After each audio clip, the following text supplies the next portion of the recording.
Hey everyone, welcome back to my channel. My name is Ava Bella, and I'm going to go ahead and put a disclaimer out now about this particular movie review. So I recorded the first Final Destination movie and this Final Destination movie, Final Destination movies 1 and 2, on the same day back to back from each other. I also planned on doing the third one as well, again, back to back to back, because I wanted to get it all out. It was a whole thing. Or it was a whole plan in my head at least. It did not go that way because when I do these movie reviews, I do have a drink. I do say like, grab your wine. I usually drink wine. This time I decided to do something different. I actually tried to do something lighter. I just did some Smirnoffs. Well, little bit behind the scenes of a YouTuber. These recordings take a while. You guys are watching a 40-minute clip. It probably took me about 2 hours to do, maybe an hour and a half. So, what I'm trying to get at is that I was drinking for about 4 hours. And usually when I drink, I get, energetic. I get like a little bit more giggly, kind of makes it a little bit more entertaining. But this time, I got very sleepy. And you can definitely tell in this review that I am getting pretty tired. Again, especially at this one, because again, I recorded one and then I went straight into the second one, again, back to back. So I was probably on like my fifth or sixth can of Smirnoff. The horrors. But yeah, I just got really, really sleepy. Got really drained, and you can definitely tell I am very low energy in this movie review. So my apologies for that. This one is not going to be as exciting. However, please stick around. I did my makeup in this one, and I'll explain that in a second. I think it turned out really good, and I kind of want you guys to see that process. So at the very least, just watch until the makeup, the horror makeup is done. I would appreciate it. I also forgot to hit record on the last little bit of the movie review that I did last Monday. So you will be seeing me like this with no makeup on because I'm gonna go record it now. By magic. So you will be seeing me like this again to review the last bit of this movie. So be on the lookout for that. That's why there is going to be a change. This review is all over the place in terms of when things were recorded, when things are posted. Oh my god. I did have a plan in it. I knew the plan was a big one and I was not able to execute it, but now I know to just kind of lower myself a little bit. I lived and I learned. So if this is your first time watching, I am rewatching all of the Final Destination movies in preparation for the 6th movie. Today being May the 19th, I am seeing the 6th movie tonight at 7. It is 2 o'clock right now. So I'm really hoping to get this particular movie review out before then, because I am going to be going over a theory that I personally have before seeing the 6th movie, and I want to get it out before I see it to either confirm or deny my theory. Again, my theory will be in this movie. I mentioned it in my first movie review, but it is going to be in this movie review because of the evidence and things like that. I'm also going to be recreating someone's death in this movie, so that's where the horror makeup kind of comes in. So if you're into that kind of thing, go ahead and hit the subscribe button, go ahead and hit the like, go ahead and comment something down below. You can comment hi. You can I don't care what you comment something. I don't care. I love reading comments. And if you also want to check out some of the other movies that I have reviewed, go ahead and click this button or this button. I don't know which side of the screen it's on. Go ahead and click the little button up here for a playlist of all of my movies so far. And let's go ahead and get into the second Final Destination movie. I did not mean to make that face, but that face is what I made. So we move on to the second movie. And yes, I have kind of already started my makeup a little bit. I don't know how this is gonna turn out. Alright, so and I hope my little congealed things of gelatinous blood will help. We'll see. We'll see. So we open up with the second movie. Basically just a recap of the first movie. And they're just going on about, it's actually a really weird interview of this guy interviewing another guy. I don't know. The interview is just kind of really weird, and there's just a bunch of like, "Will you let me finish? Will you let me finish?" So I'm surrounded by death? Absolutely. Yeah, but you should be more open-minded. Oh, possibly. What happened after that was just coincidence. May I finish?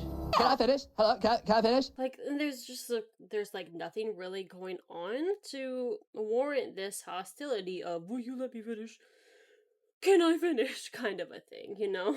Like, it really just reminded me of like a South Park thing. Like, okay, I'm finished. Okay, I'm finished. But yeah, this really weird interview is going on while our next main character, Kimberly, is sleeping. I think that this did happen in the second, or in the first movie as well, where we hear Tony Todd, aka Death, whispering Kimberly's name. And you know, in the first movie, it would be Alex's name. If it did happen, I will include it. So, fun fact, this is actually the first Final Destination series movie that I watched.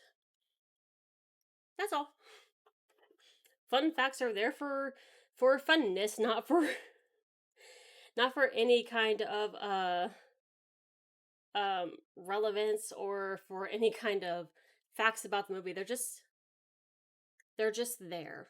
So yeah, so Death just loves teasing these kids. So this movie probably has one of the most iconic premonition scenes in the entire series.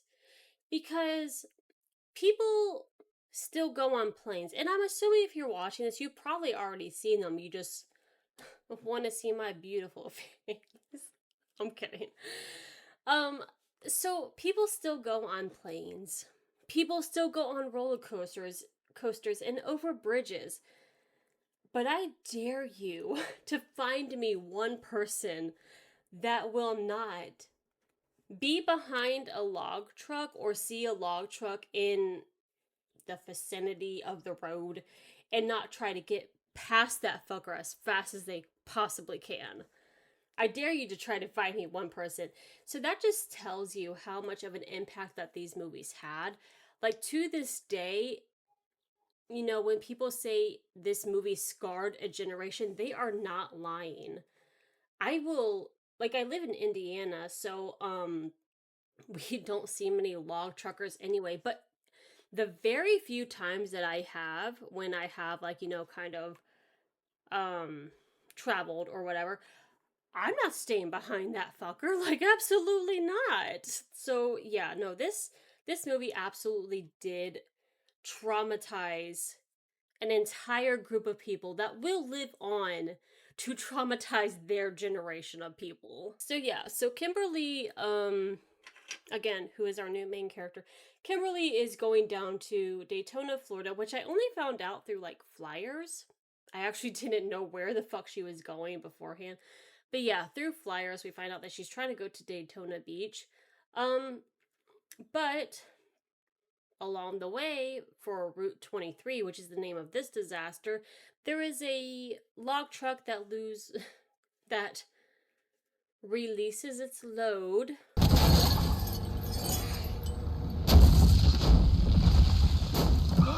which is what the wiki page likes to declare it as, upon the citizens of the route.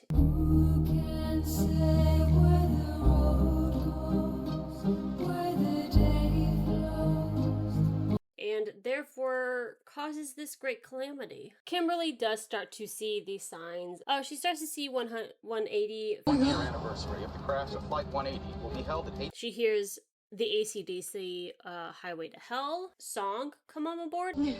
Highway to hell. Highway to hell. And all of us would know, okay, no, we need to get the fuck out of here. Well, I guess now Kimberly, because she's already had the premonition at this point. So she's like, yeah, no, I had a premonition. So one thing that I do want to say that caused me great grievance in this particular premonition scene is that they, in the premonition, they drove for quite a while. Like Kimberly was able to have these premonitions, like this premonition for a while before the accident, if you will, happened. However, when the actual accident happened, it happened it looks like only a few feet in front of where they stopped, where again in the premonition they stopped and then they drove for like maybe 10 miles. Like she was able to see all of these things. She was able to see the pile up. And let's say they're going about 80 miles an hour. Somebody else do the math on how far they could have gone. I'm not doing it. I'm not a physicist. I'm not good at the maths. They saw the pile up, the people saying pile up. They saw the little kid doing this with the cars. This person saw titties. Oh, dude, look at those titties! Good for you, I guess. They like there was a whole sequence of events that probably took the course of about 5 minutes. We'll say 5 minutes. We'll give it some grace and say 5 minutes, right? But in 5 minutes at about, we'll say 70 to 80 miles an hour is a long way. Fairly long. Longer than this shit. Because this happened only a few meters. I don't know how far away it is, but not very far away from where they started. And that wouldn't have happened. That wouldn't have happened that closely if that was her premonition. And if her premonition is essentially true, which we're assuming it is because it happened, right? Like it would have happened further away, not in the span of a few seconds. I don't know. So, after the inevitable crash that does happen, because that's how these movies are, everybody in this line gets taken to the police station. This guy is treated differently than the other people, and it is revealed that he won the lottery a few days ago, but I don't know why that gives him access to be able to see between a two-way mirror. But it's fine because he is the first to die. I feel like this movie definitely tries to it does give you clues for some of the deaths. And it tries to let you figure out what's gonna happen. Because like I said in the first movie, this movie is very good at causing that anxiety of, oh, this stuff is going on, so I think this is going to happen, and then kind of completely turning it around and making it something else. So, with this death, and there are wiki pages to kind of like, help guide you along, but I found this one on my own, and I was very proud of it. So, the series of events for Evan, which is what this guy's name is, the series of events for Mr. Evan here are: he litters. Death doesn't like litterers. Litterers. He doesn't like people who litter. And so, as punishment, he causes the magnet to fall into his takeout, which causes a fire. He adds too much oil, which causes another fire. Gets his hand stuck, which makes the fire worse. And then as the fire is getting worse, he finally gets his hand free. So we're like, okay, so he's not going to burn. But he tries to go through the fire escape. But through the fire escape is where he gets a free lobotomy from a ladder who cheated his way through med school. Christ! And of course we have deathly shadows kind of like haunting him and all that. Like I said, the death supernaturalness of this is very prominent in movies 1 and 2. And I really think they fell off from 3 and onward, at least to 5. Don't know about 6 yet. I'll let you guys know. So that night, everyone is watching the news and having these like, oh my god, I'm alive moments. But Death is up in the shadows being like, not for long. Officer Burke begins to research the people that survived in the first movie, the 180 crash. 180 is a very important number in these franchises. He begins to research, and we do learn the fate of Alex during this research.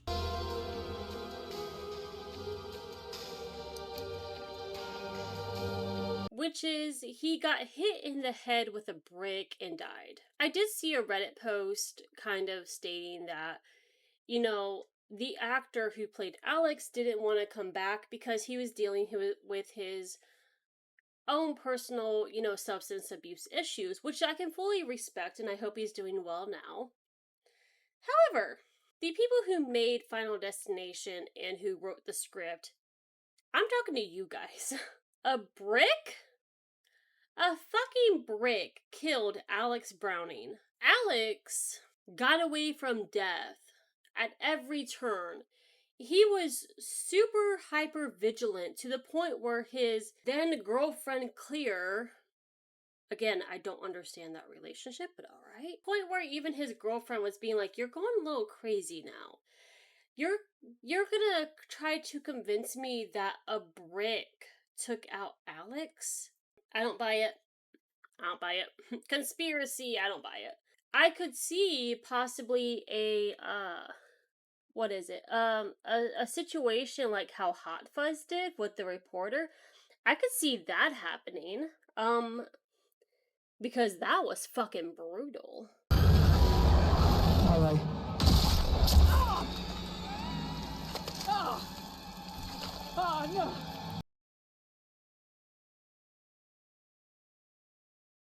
We're just gonna have to let that set. I'm sure you guys can already guess who this is. Yeah, so this is actually gonna be hard to do the rest of the review on because I only have one eyeball. Oh well, it's fine. Alright, let me see. Does it look good though? Is it even looking a little bit good? Let me check. Yeah, not bad. It's not that bad. It's alright. I could probably blend it out a little bit. So yeah, so Kimberly goes to see Clear because I guess the newspaper just kind of releases that stuff, like, you know, where and when you go to a mental hospital. You know what, for the sake of the plot, I'll let it slide. Oh yeah, get some goops in there. Oh, get some goops in there. Oh, I think I did really good with the darkening. Oh, I'm pretty proud of that actually. Let me see. Oh, I think that turned out really good. I like that. Okay. Okay, anyway, we're getting on. So in pure I need to let this dry. So in pure 2000s horror fashion, we follow Kimberly to this mental hospital in the dead of daylight, but however, it's cloudy, to these dead trees and to the misty horror fog. But yeah, that was like the 2000s like horror aesthetic, if you will. So Kimberly talks to Claire, who obviously already knows what's going on. Kimberly says, you know, you beat it, and Claire has a sense of reality of like, what did I beat? Like, I'm in a padded room. Like, what exactly did I beat? But you beat it. Take a look around. What did I beat, Kimberly? Because she voluntarily, I'm letting this dry. She voluntarily put herself in here. And it is in a way to have a thing that has such, oh my god, such high security and such in a way that nothing can really get past anything. Nothing can have any faultiness without security being notified. So in a way, she did kind of beat death, but it's ultimately at what cost of her literal actual life, of her freedom. It doesn't really sound like much of a life to me.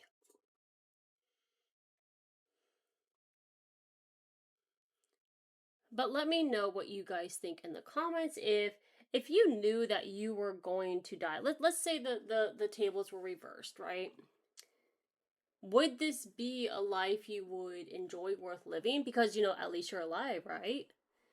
Or would you be more like the Carter fandom and be like, it's my life, when it's my time, it's my time. I'm not going to let death dictate when I die, kind of a thing. If death is a real supernatural entity and rather just a thing that happens to everybody. Which one would you pick? I'm curious. I don't know which one I would pick because living in this padded room doesn't sound fucking fun.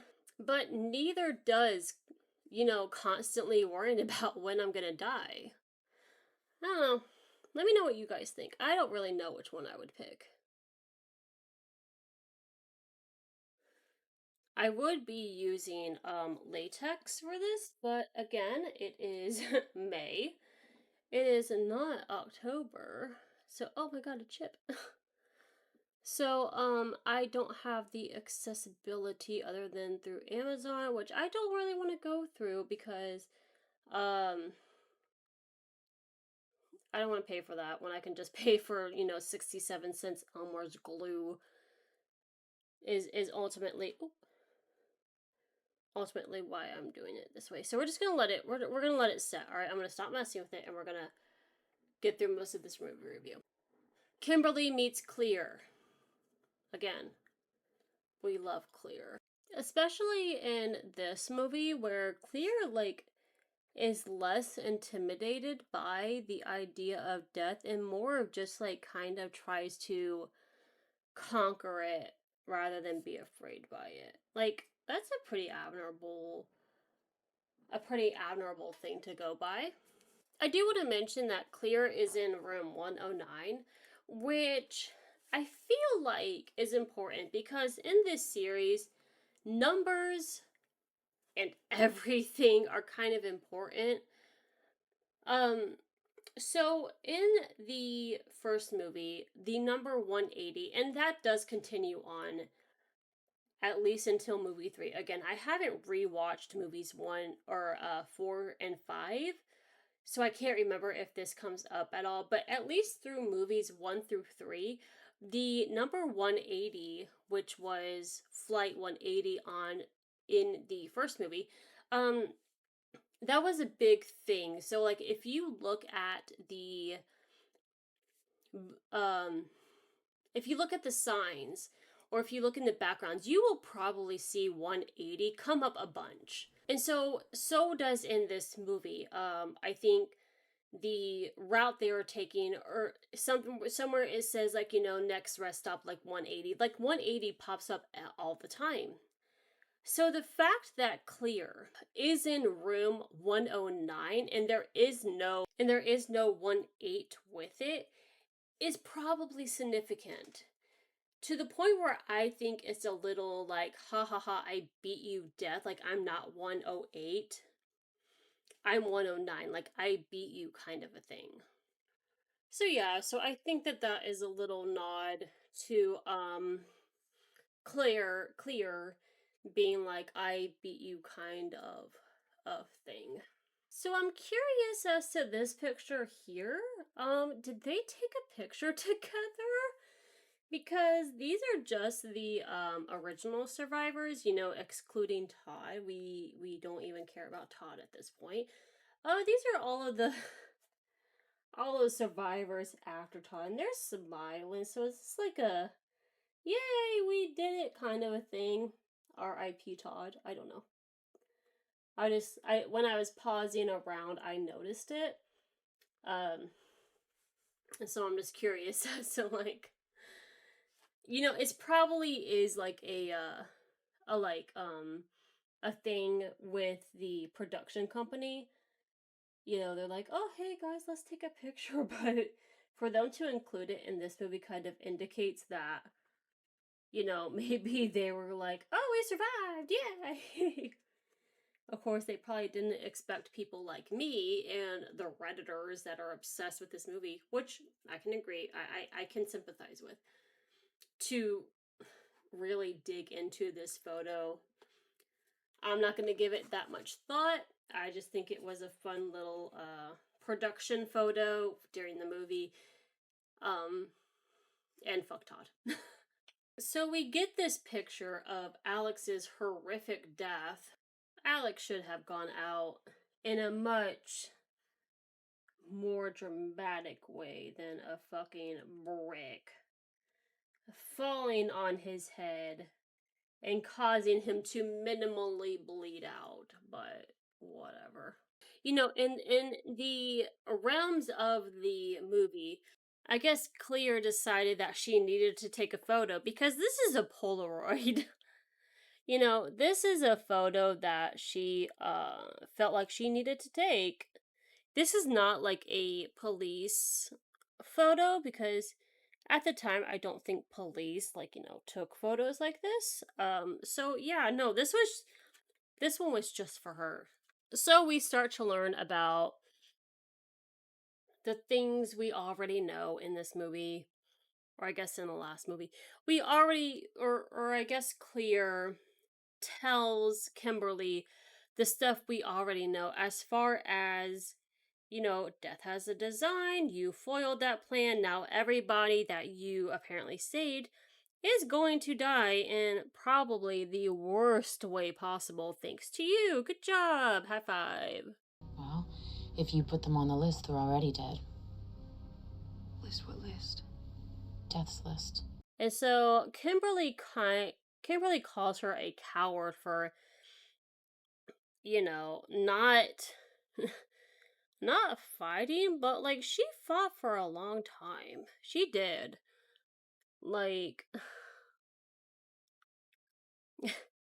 it was basically to the point where she was either going to keep fighting for the rest of her life, constantly looking over her shoulder, or to just go into a padded room where she didn't have to fight anymore. I don't know which one I would choose, but neither of those choices are a great choice. You know what I mean? Kimberly goes back to her house where she sees the Officer Burke.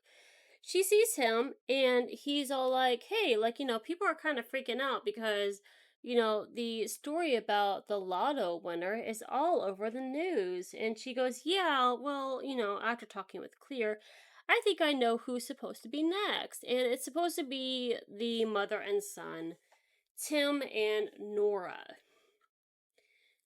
And she has a vision. This girl is constantly having visions, more so than Alex. This movie is filled with visions. If only Alex had gotten this many visions, maybe people like Billy, R.I.P. Billy, maybe Billy wouldn't have died. Billy and his mom are at the dentist. And this dentist office should be moved immediately for the sole purpose of being, first off, 15 stories above the goddamn ground. And secondly, for the fact that it is in a construction zone. Like, let's say they did need actual medical attention. The ambulance wouldn't be able to get to them because they're 15 feet off the fucking ground, but whatever. What do I know? I'm just a person that does really crappy YouTube shit. Because of the commotion of the construction that is going on, the dentist is practically gonna saw off his jaw and all of this shit. And so he's like, hey, do you just want the nitrous gas? And Tim is rightfully like, yeah, if it'll make me not so fucking freaked out by the fucking drill in your hands, yes, I'll take the nitrous gas. And so the dentist gives him nitrous gas, and in the middle of this, a bird flies into the waiting room on the 15th fucking floor. And so the doctor walks out, goes to take care of it while leaving Tim with nitrous gas just going through his nose holes.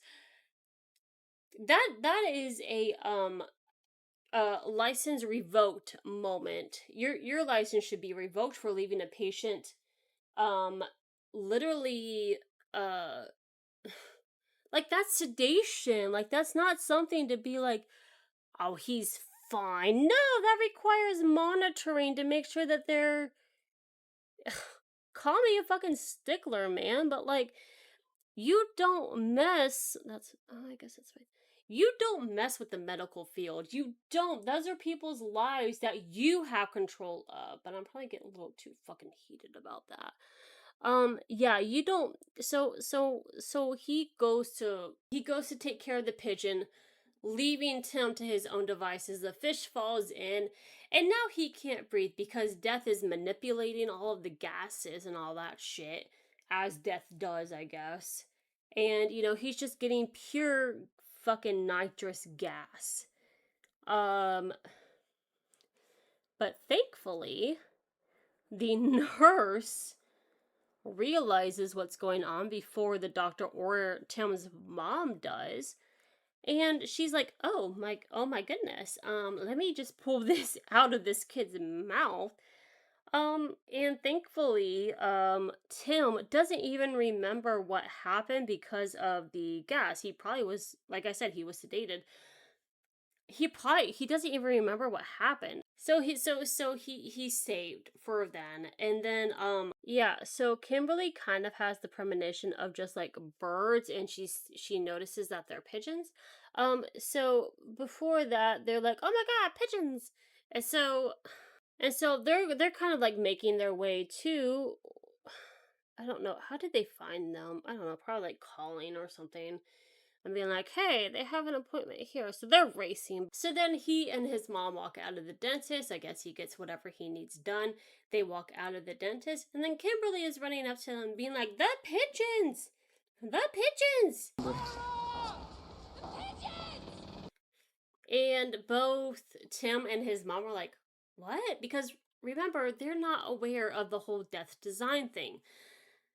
So when Kimberly goes and yells at the pigeons, X amount of 4 times, um, Tim, being a teenager, I suppose, runs through the pigeons that he sees, which makes the crane lose control, makes a glass sheet fall, and then makes Tim feel like what it's like to be a pancake. I can't help but wonder, did Kimberly cause Tim's death? Because if she hadn't had run out and be like, the pigeons, would Tim have actually have like run out to the pigeons? I don't know. I kind of blame Kimberly for Tim's death. Kimberly and the Officer Burke, go back to her house and are, I don't know, discussing Final Destination things. About the list, about, if you know what Final Destination things are, you know what they're discussing, right? And so up comes Clear, and she's all like, "I am here to help you, you're welcome." And so this is when they go and revisit Death.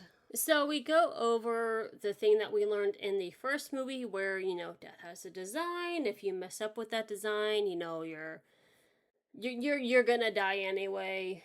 That whole song and dance. We already know it. We don't need to go over it again. However, we do learn that if new life comes into a picture, then maybe death can be avoided. Only new life can defeat death. But the introduction of life that was not meant to be, that could invalidate the list. And so that is when Kimberly remembers that there was a pregnant lady in her vision, that maybe that's who they need to go see. By the way, I just realized that I have a bunch I have a bunch right here, which I didn't mean to do. Yeah, that just kind of happened. So, but I guess it works. All right, I'm gonna stop messing with it because I feel like it's pretty good. You guys probably already know who it is, but it's all good. I'm pretty happy with it. This side is working overtime right now. So once they figure out that this woman is supposed to have a baby,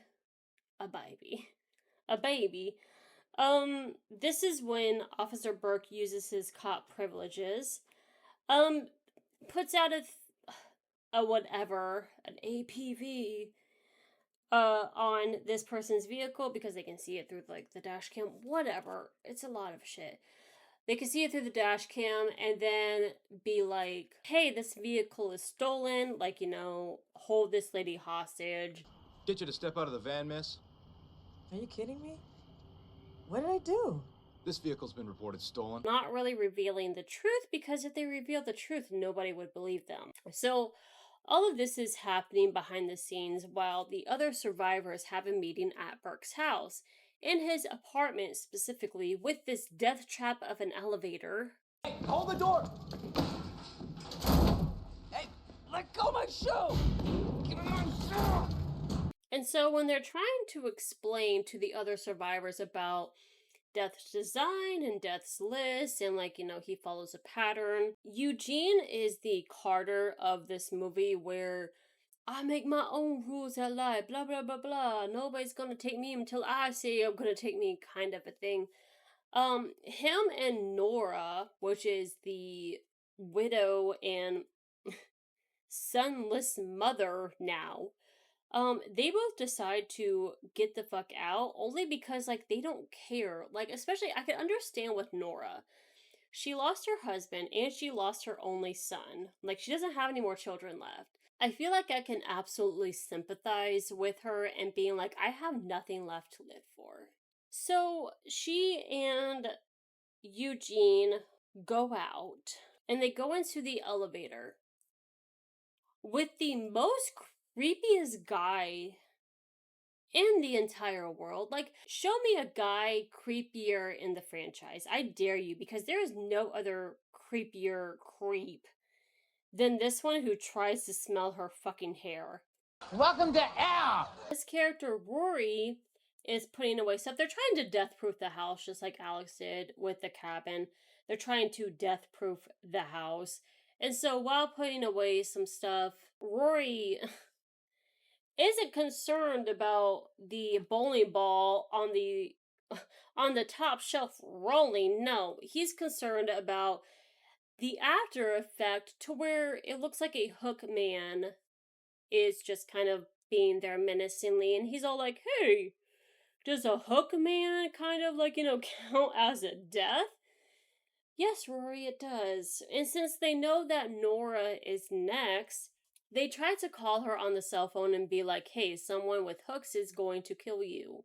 But these are the sequence of Nora's death. So they try to call her, say like, hey, this person is trying to kill you. She bends down because she's scared of the phone call. Like, you know, it startles her. She's on edge. She is startled. So she bends down to pick it up. And on her way rising back up, the hooks get caught in her hair. At the same time, the doors to this faulty death trap elevator open. She tries to get out, but the hooks are keeping her there. They close because they're faulty, which, you know, lawsuit on the apartment complex. So they close on her head repeatedly. People downstairs, Clear and Kat, are trying to help her while it's still going bunk-unk, bunk-unk, bunk-unk on her head, and then it decapitates her. And she is no more. And I will be honest, again, being this first movie that I saw in this franchise, this made me visibly nauseous. I was so nauseous after watching this scene in particular. I don't know why this got me so bad. But it did. So there's another little fun fact for you. Hi again, it's me. So this whole decapitating of Nora's head severely traumatizes Eugene, as it would anybody. So he goes back up to the apartment, and he tries to just off himself. Eugene, no! Oh, my nerves! Oh my god! You hear me? Oh, God! Ah! you know, like I said, he is kind of the Carter of these movies. And so he is kind of like, I decide when I die. And so he tries to bang bang himself with Officer Burke's gun. But Death is like, uh. It wasn't his turn to die. So jumping back over to the pregnant lady, she is being held by the officer when suddenly her water breaks in the jail and she is like, you need to get me to the hospital because I am not having my baby in a jail cell. Jumping back over to our survivor gang, they are driving. I think they were starting to drive to the police station to go talk to her, but they soon had to take a detour to the hospital. It just kind of goes, you know. So they're, at the very least, they are in the car, and this is where they start talking about some near death experiences that they have had. And because Clear is here, she knows that all of these near death experiences are in relation to the first movie survivors. So in a way, they are all connected. And so this is where my sixth movie review theory is going to come in. So all of these people are in some way connected. And I'll go ahead and tell you how they're connected after this theory, because I want to get it out. So in the sixth movie, and this is strictly going off of the trailers, we know that death is coming for this person's family. Don't know who she is. And so if you have seen the trailer, you will know that she says that I saved a whole bunch of people that night, that day, whatever she said. I saved a whole bunch of people.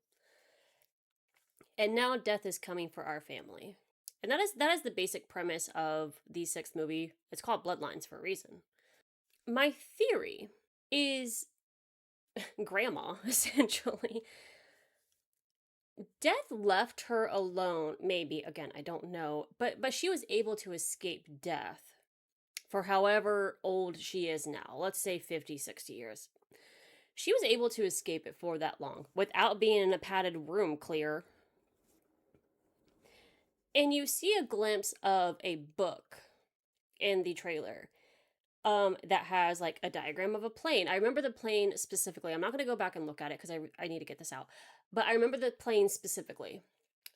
So she probably has a book of all of the movie deaths, premonitions, disasters that were avoided, that kind of a thing.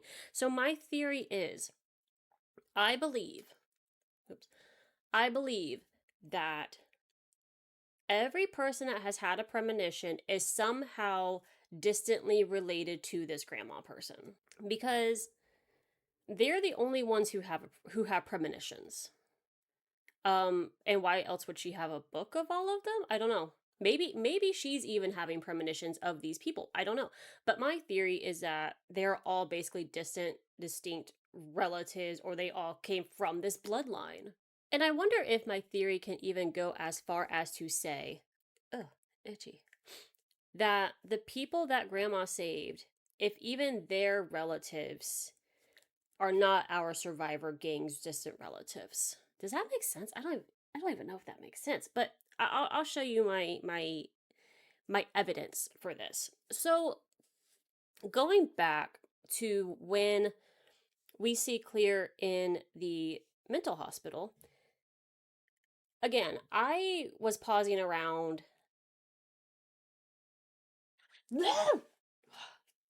Guys, me and Nats are gonna have a fucking fight. And I'm bigger. And so I probably didn't. I mean, there are a bunch of people out there who probably did a lot more research than I did. Take ZZ's world, for example. He dives deep. But anyway, back to my own little pause game. There is these pictures that Clear put up on her wall, her disaster wall. And it's of, I believe it's of Miss Luton and Billy. And connected says, relatives also died mysteriously or died strangely, something like that. Which I feel like kind of, again, is evidence that, you know, the people that grandma saved, their bloodline is also being in danger. I don't know. let me know what you guys think in the comments below if you have seen the movie. Um, just, be mindful of people who haven't seen it. Just put a spoiler, like, spoiler, blah, blah, blah, and confirm or deny my theory because I really want to know. Again, I'm about to see it in 4 hours, so I will know. I hope I'm right. I like being right about this stuff. But yeah, let me know of your guys' thoughts and opinions down below. I also have this other thing where why the hell did it take death so long to kill off these people? Grandma obviously had a family.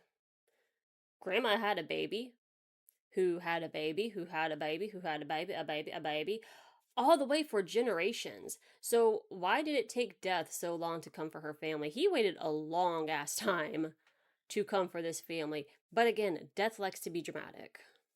So who knows? But this also leads to the idea of new life foiling death's design, because if grandma had a baby, had a baby, had a baby, death is still coming for you. So the whole idea of new life can foil death's design, death's list is absolute bullshit. All right, so back into our review.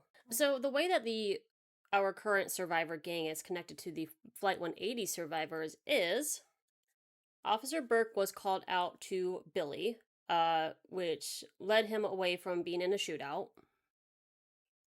Kat was in a bus that hit Terry, which she was going somewhere that had a gas leak and everybody died in that gas leak. Rory was going to a theater in France that ended up collapsing, but he was stopped because of the sign that hit Carter. Eugene was replacing Mrs. Luton. And this one's kind of weird. So he was replacing he was replacing Mrs. Luton, but there ended up being a school like a school, not a school shooting, but like the teacher that then replaced him because he couldn't make it for some reason, I forget why. Then he got murdered. So Eugene was replacing Mrs. Luton. Eugene couldn't replace Mrs. Luton, so now this person who was replacing Mrs. Luton then got shot. That one was a little weird, but I hope that made sense. And it doesn't really seem like Kimberly had too many run-ins with any of the survivors or was like directly affected, but her mom died in a carjacking because she was like outside waiting for her or something, but Kimberly was distracted by a news report of Todd. So she didn't really have any like direct connection, but I don't know, that was her connection, I guess. So they get into this big car crash where Eugene gets a collapsed lung. Eugene, he can't breathe. So Eugene is whisked away to the hospital. Kat, who was the one that was driving, her legs get caught by like this log, and she can't get out by this tree branch. I don't know. So she can't get out. She's stuck.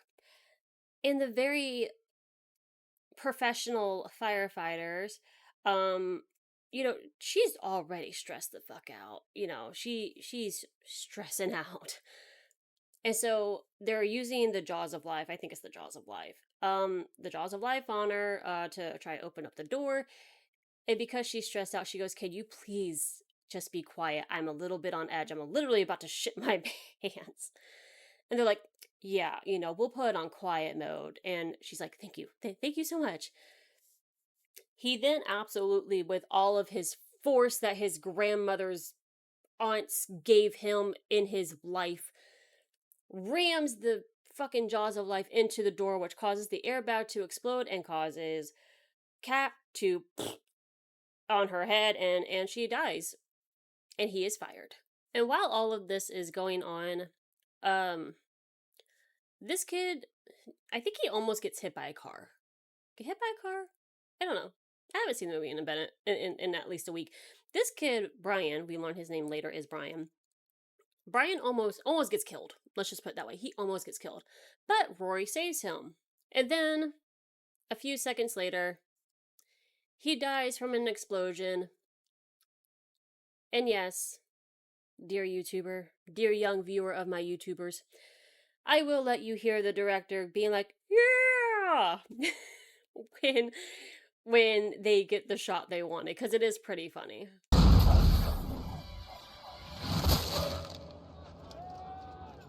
So Kimberly and Officer Burke realize, oh shit, like Death is like working overtime right now. We have had two people die in the matter of 2 minutes. Eugene was probably gonna die on his way to the hospital. We gotta get the fuck out. So they, Clear, Burke, and Kimberly all make their way over to the hospital. They get to the hospital, and we're kind of flashing between Eugene, where Death is being his windy self. Like, I feel like Death's main Death's main weapon of choice is wind and just mysterious blows of wind because that makes things move and that makes things happen. It happens all the time. But yeah, so Death is causing some wind in Eugene's room, which makes some things pull and some things not be able for him to breathe. It does all the things that he needs it to. So we're jumping in between that stuff, and we're also jumping in between Isabella, who is the pregnant lady. I don't think I mentioned her name. Her name is Isabella. To her having complications with her pregnancy. Stop pushing. What's wrong? Is my baby all right? The cords around the neck. I always found it funny how Kimberly and Burke and Clear. So Clear goes off to find Eugene. Burke and Kimberly go off to find Isabella. But I've always found it funny how it seems like all of them know their way around a hospital. So they're just like, marching their way through the hospital, being like, oh, we need to go this way. And they're whatever. I guess they designed the fucking place. But Burke and Kimberly find Clear. Oh my god, there are so many names with this. Burke and Kimberly find Isabella. She has her baby. He's fine. She doesn't know who the hell they are, so she's confused as to why they're in her fucking room? This is not a delivery room. This would not be the place that she would normally be having birth in. If she were to be having birth, she would be in a regular room. And if she needed a C-section, she would not be in this room. I don't know. It was weird. This was weird for me. So she has her baby. Yay! And so just in that moment, everything starts to work again in Eugene's room. And so we think, oh, okay, they were right. But then Miss Kimberly has another vision. That Isabella was never supposed to die in the first place.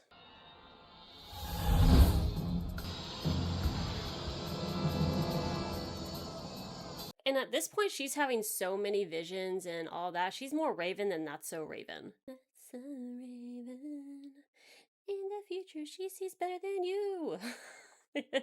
So Death is obviously just playing a silly little game with them. Once they realize, oh, Isabella wasn't supposed to die, Clear runs to Eugene's room. Again, apparently she knows exactly where he is.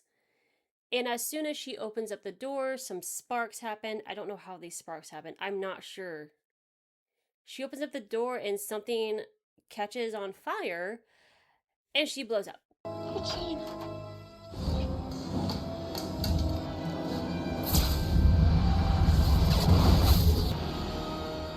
R.I.P. Clear. And Eugene. Obviously Eugene dies too, but R.I.P. Clear. So Kimberly decides to give this new life a chance, and she decides to off herself, and that these visions that she's having of the white van and drowning and all that, which she has been having throughout this whole movie, she's had at least 3 visions of them. I didn't mention it because they were annoying to always talk about. She decides that maybe if she goes and drowns and actually officially flatlines and dies, but if she's brought back to life, then maybe that is a new life that they can live by. I mean, it didn't work for Alex, but sure, we'll try it again. Because remember, Alex, I'm pretty sure, was dead after he got electrocuted from the power line. I'm pretty sure he was probably dead, but okay, sure. Go ahead, Kimberly, have at it. So that is essentially what happens. Kimberly does take a white van. She drives into the lake. Officer Burke is running after her to save her. He does, and next thing we see is her being revived, and she is alive. Welcome back. And Officer Burke is like, you saved us. Dude, like 12 other people died. You two are the only survivors. Like, yeah, you saved us, but not us. So it is a few months later, like I said before. These movies love to do X amount of months later because we have to see where our heroes are. So it's X amount of months later, and Kimberly, and Officer Burke are a thing, I'm assuming. And they're at this barbecue. I was going to say picnic. They're at a barbecue. And we learn that the barbecue is actually of the homeowners of the farm that the big crash was a part of. So why are they there? Like, not that the family would hold any animosity or anything like that, but like why are you there? How are you invited? How are you keeping in touch with these people? I don't know. But they're there. They're out eating their corn and their BBQ ribs and all this shit. And the parents mentioned how Rory saved their son Brian. And then Kimberly and Officer Burke had their dramatic look up at each other like, death, intervening. And then we hear a big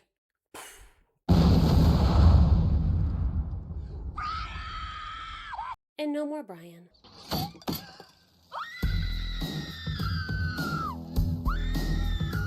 And that was Final Destination 2.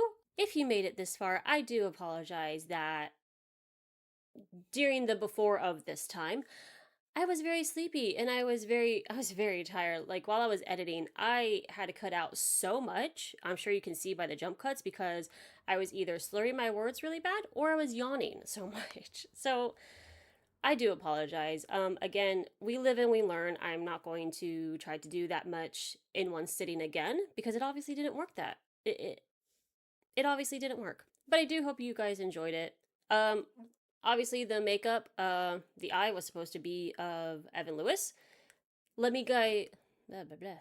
Let me know what you guys thought about that. I thought it came out pretty damn good. I was surprised, especially being in the state that I was in.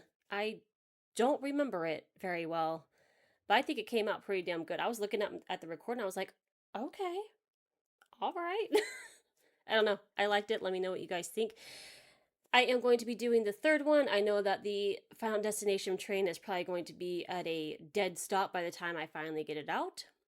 But it is something I want to do. So keep a lookout for Final Destinations 3, 4, and 5. Eventually, I will be talking about 6. And yeah, I hope to see you guys there. Okay, bye.